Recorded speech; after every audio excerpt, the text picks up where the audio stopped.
I'm going to do a little remix. So I'm here in Dan's place and this thing is staring me in the face. It's the gladiator helmet. Yeah. I have some philosophies. Don't put it on. Don't put it on only because I was wearing it this morning in our Monday meeting and that wouldn't be correct social distancing. So for any of you that at all like the gladiator, this is like golden. This is unbelievable. Do you know, Gladiator is probably the great Maximus Decimus Meridius has to be one of the greatest human beings that has ever walked the face of the planet. Did you hear that thud? This is real. Yeah, I wear that to Woolworths so I don't get corona. No, I don't. It's true. I do. With the mask underneath or not? I see. You won't get corona because everybody won't come near you. No, freaking out. They think I'm Maximus. I wouldn't walk near Maximus. You've seen what that guy can do. Let me tell you, I'm going to share with you, I give this talk on storytelling. It started off by trying to help our tech clients who were trying to raise capital pitch better. Because I'd seen so many of these things. And I said, guys, I get what you do. You've got to explain it. But let me take it back from you.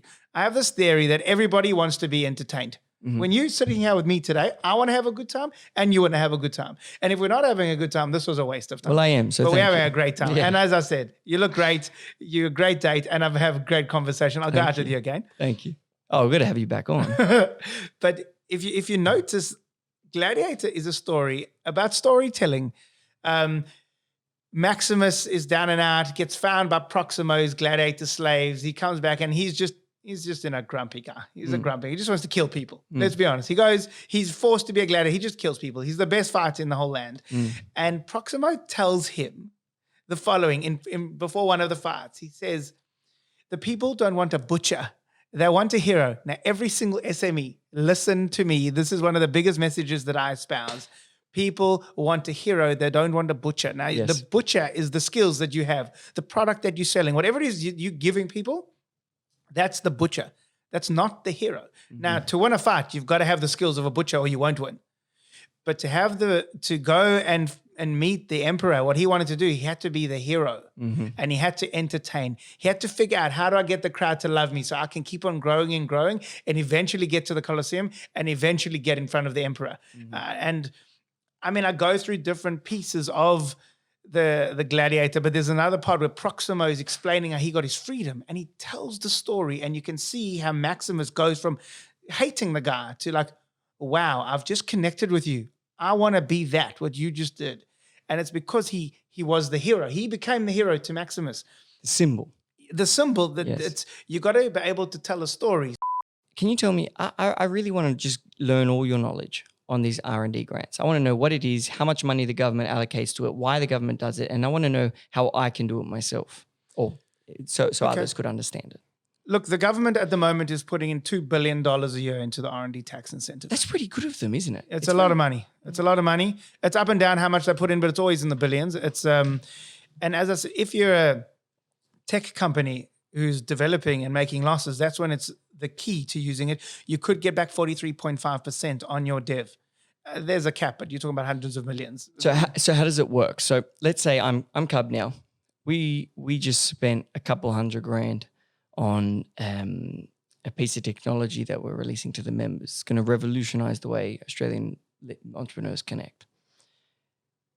Are we eligible to apply for an R&D grant? So let's say there's an established company, it's running like a typical member. They've got a good, healthy, fast-growing company, and they're spending money on an innovation or research and development. How is that relevant to me, the R&D grant? So we'd have to go into the detail of the innovation, which I don't know if we're going to do now. But in very short, if software is an interesting area, which it has to be assessed, but a lot of software has R&D in it.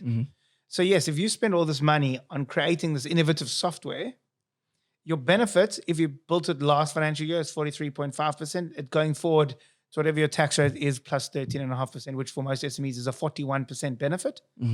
So does that mean you get given back 41% of the money, or 41% is not tax is not taxed? So it's yes to both.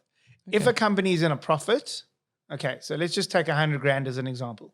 You spent $100,000 on innovation. You're going to deduct that $100,000 in your tax return. Without knowing about the R&D, you were going to save 27.5%. Jeez. 27.5%. That's the company that's tax just deduction. Normal, 20, yeah. With the R&D, you're going to save 41%. on top or as a total? No, as a total. Yeah. So another 13.5%. Yeah. So if you're profitable, you're going to save on 100 grand a new $13,500 in tax. So that's cash in your bank account. You're paying less tax. Yeah. And 200, 300, the more you spend, that's a percentage. Yep.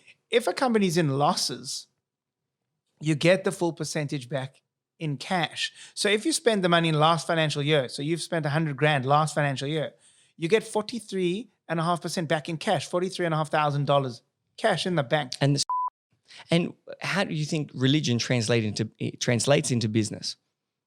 How does being religious positively affect your business? Religion definitely translates into business. There's about books this big telling us how we're supposed to behave in business. So business actually is a very intricate. Oh, is there? Yeah. What's the book? It's called Choshen Mishpat. Actually, It's a book of laws of how you behave in religion. And when was that created? I mean, Moses received the Torah in Mount Sinai and was kind of all in there. But the point is it's continually evolving because business evolves, right? How are you supposed to, if two partners are unhappy with each other, how do you break up that partnership? You can't just suddenly siphon clients to the side. You can't do that. There's ways of breaking that partnership. There's ways of,